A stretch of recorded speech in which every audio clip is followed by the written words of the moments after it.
आप अपना नमस्कार, आपका शुभ नाम क्या है? पद्मा गोपलानी। अच्छा, आप कितने सालों से यहाँ पर है? मैं 1959 से यहाँ हूँ। अच्छा। और उससे पहले महिला आश्रम, सेवाग्राम और उर्ली कांचन बालकोबाजी जो विनोबाजी के दूसरे नंबर के भाई, वहाँ उर्ली कांचन में। अच्छा। तो 3 साल वहाँ, 3 साल वनस्थली राजस्थान में।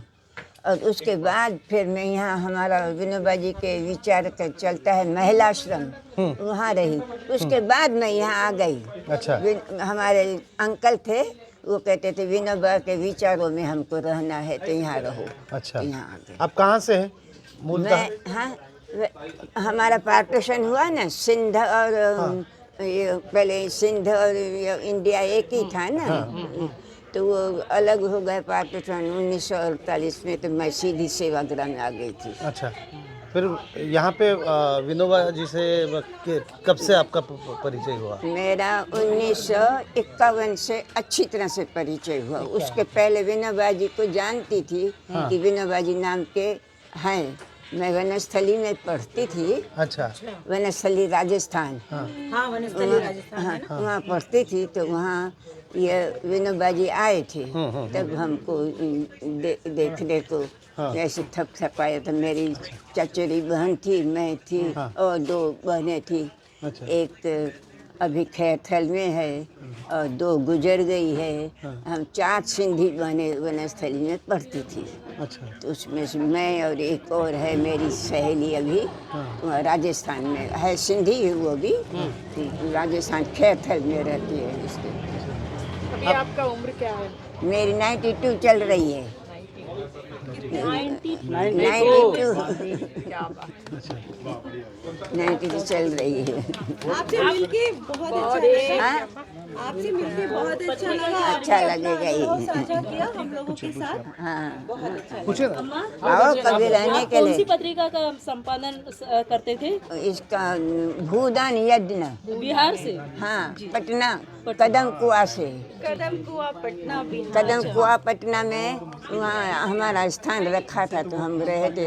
8 महीने करीब रही थी। विमला ताई ठक्कर थी महाराष्ट्र की, वो भी रहती थी। दादा धर्माधिकारी थे, उनके दादा धर्माधिकारी के बेटे जो अपना क्या नाम मैं भूल जाती हूँ, जस्टिस थे, जज थे अच्छे। तो भूदान यज्ञ का आप संपादन साथ में करते थे, है ना? संपादन यज्ञ पत्रिका थी तो हम 8 थे, हमारा ग्रुप था, तो मिल करके सब काम करते थे। धन्यवाद। और फिर साहित्य प्रचार, अच्छा। और गांव-गांव में जा करके भूदान दो, पत्र भर दो, पत्रिका दो। तो कोई 2 एकड़ देगा, कोई 4 एकड़ देगा। किसी ने, ये राजा रंक थे ना बिहार के, उन्होंने 1 लाख 1 एकड़ जमीन दी थी। अच्छा, विनोबा भावे जी का जो भूदान भूदान जो यज्ञ, आंदोलन में आप सहकारी थे? हाँ, हम गए थे। हम पूरा, मैं रहती थी सेवाग्राम में, तो वहाँ का ऑर्डर आ गया विनोबा जी को कि सब, मैं वर्धा की जितनी संस्थाएं सब बंद करके सब लोग इधर आंदोलन करो, जोर लगाओ सब। तो सबका सहकार्य पूरे इससे हाँ, आया बहुत बड़ा सब, योगदान है। सब आए, हम सब लोग, बहुत लोग थे पटना में। और सहरसा जिला, महेशी जिला, हम ये सब वहाँ घूमे हैं। गांधी जी के साथ आंदोलन में साथ दिया आपने? नहीं, गांधी जी के साथ मैंने गांधी जी को नहीं देखा। अच्छा, विनोबा गांधी जी 1948 में गए ना। मैं 1948, मेरा पैर इधर, उनका उधर। तो एक विनोबा जी के साथ 1951 से अच्छी तरह से हाथ पकड़ करके। तो 1951 में आप यहाँ पर आ चुकी थी, है ना? हाँ, तब तो विनोबा जी के साथ 26 साल, समझो 26 साल हाथ पकड़ करके उठना, क्या खाते हैं क्या नहीं खाते हैं, गुस्सा आता है तो समझाते थे। फिर क्या खाना क्या नहीं खाना, ये नहीं खाना वो खाना। आप जब 1951 में जब यहाँ पर आई तब आप कितनी उम्र की थी? 14 साल। ओहो। और यानी आपका भूदान आंदोलन में आपका सक्रिय योगदान रहा है। ऐसा है ना, 14 साल से लेकर तो आगे 14 भूदान में तो सीधा नहीं गए हम। भूदान में हमारी टीम थी, मेरे अंकल थे, 8 लोग थे, तो उनके साथ हम 8 महीने बिहार में घूमे हैं, जगह जगह जगह। महेशी आ गया, सहरसा आ गया, और फिर और भी पटना है। तो ये भूदान आंदोलन पूरे किशनगंज में भी गए थे, अंदर है इंटीरियर में, तो भी गए थे। उस समय की जो विनोबा भावे जी के साथ में जो आप जैसी कितनी महिलाएं अभी हैं यहाँ पर, और तब कितना थी? हैं देखो, मैं हूँ, उषा दी है, और शादी के सिवा है मैं, उषा दी, और कौन है, हम अभी 25 लोग हैं। गौतम भैया बजाज हैं ना, वो बचपन से, अच्छा, आपने बताया पहले कि 12 साल के थे तभी से भूदान में पूरा विनोबा जी के साथ घूमे हैं। हम पूरा घूमे नहीं हैं, अलग अलग प्रांत में, कभी इधर गए कभी उधर गए, ऐसे। पूरी जानकारी आपको मिलेगी गौतम बजाज से। यहाँ बैठा है कुर्सी पर। आपका पूरा नाम क्या है? पद्मा जोधाराम गोपलानी। अच्छा, पद्मा। मेरे पिताजी का नाम जोधाराम, मेरे सरने में गोपलानी। अच्छा, आपने अभी बताया पहले कि यहाँ पे जो रहती है आपकी जैसी महिलाएं, वो पूरी बाल ब्रह्मचारी रहीं। हाँ। अच्छा, यहाँ है एक आध व्यक्ति जो पहले शादी कर चुकी थी, लेकिन उनको जब पता चला कि ये स्थान ऐसा है, तो वो भी उनको अपने पति को कहा कि नहीं, मुझे ब्रह्मचर्य से रहना है, मैं ऐसे जाती हूँ। है ऐसे एक गुजराती बहन है, अच्छी है। माता जी, यहाँ भोजन की क्या करते हैं, क्या भोजन हमारा सामूहिक बनता है, रसोई सब मिल करके बनाते हैं, मजदूर रसोई में नहीं रखते थे। अभी देखो 2-4 दिन से शायद रखते हों, लेकिन नहीं तो इतने सालों से 1951 से हमारे यहाँ मजदूर नहीं रसोई में। बाकी गौशाला में, सफाई में, खेती में है मजदूर, वहाँ सब जगह मजदूर है। भोजन के लिए रसोई घर में हम आपस में बनाते, मिल करके ड्यूटियाँ लगाते।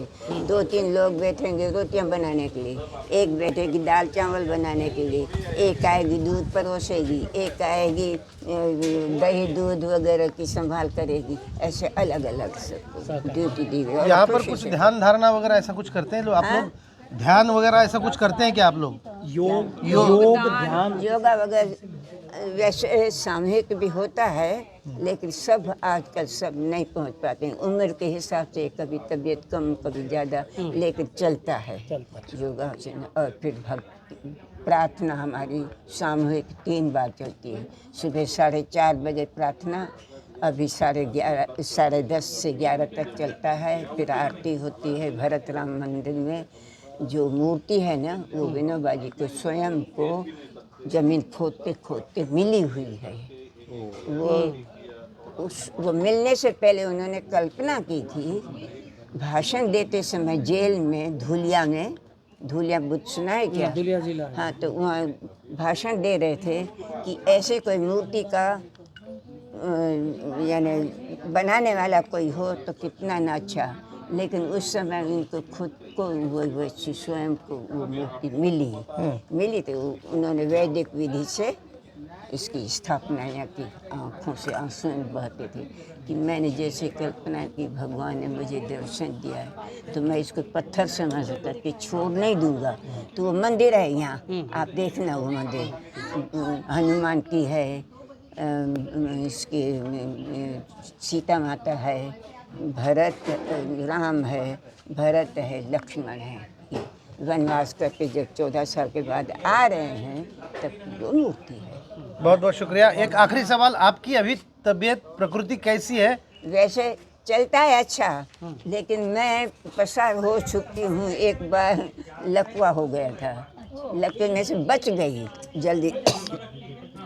10 मिनट में डॉक्टर आ गए, सब किया, दवाई दे तो बच गई। वो इस कारण कि मुझे एसी की ज़रूरत नहीं पड़ती है। लेकिन किसी शादी में गई थी जयपुर, अच्छा। तो मुझे वहाँ 5 दिन एसी में रहना पड़ा। उसके फिर निकल 5 दिन जहाँ गए तो उदयपुर शादी है, जयपुर में लड़की देना है, इधर न जाओ तो बुरा लगता है परिवार को, जाओ तो ऐसे लगता है, तो गई थी। फिर उसके बाद नहीं जाती हूँ कभी भी। अच्छा। अभी भी। हाँ। आपसे निवेदन है कि आगे वाली जो पीढ़ी है हाँ। उसको आप क्या संदेश देना चाहती है? आगे वाली पीढ़ी को ये है से भारत माता जी ये भूमि पवित्र भूमि है, जी जहाँ संतों की माला है। जी उसमें खास करके महाराष्ट्र में जी हाँ है, जी। पूरे पूरे भारत में ही है, जी। लेकिन महाराष्ट्र में गिनेंगे तो अनेक संत हैं, ज्ञानेश्वर महाराज, विनोबाजी, बालकोबाजी, शिवाजी महाराज, और भी हमको जिसकी जानकारी नहीं होगी वो। तो वो है उस सादा जीवन जी और मन शुद्ध हो। मन में एक बात रखना और दूसरी बात करना वो ठीक नहीं है। अपनी ताकत नहीं है भाई, मैं सेवा नहीं कर सकती हूँ आपकी, मैं ऐसे कह सकती हूँ, लेकिन हाँ मैं सेवा करूँगी, आओ मेरे पास। और मैं आई, तुम आई कि मैं एक बाजू से निकल करके चली गई। यानी मुखटे नहीं चाहिए, हाँ, जो भी है ऐसे नहीं होना प्रत्यक्ष चाहिए। हो। अपनी ताकत शक्ति हो जी। तो कहना आओ, नहीं तो देखो मैं नहीं उस समय रहूंगी, तुम आओ, तुम्हारे लिए ये तुम्हारा भी घर है, विनोबा जी का आश्रम, यानी सबके लिए घर है, ऐसे कह सकती हूँ। जी बहुत अच्छा लगा आपकी बातों से। सबसे है आपकी बातें मन में संतोष। जी जी किसी का बंगला है, किसी की झोपड़ी है, किसी का मध्यम महल है, तो अपन जिसको जो है उसमें संतोष होना चाहिए। हाँ? बहुत बहुत धन्यवाद। आना। हाँ। आपका आशीर्वाद बना रहे। बना रहे परस्पर आशीर्वाद।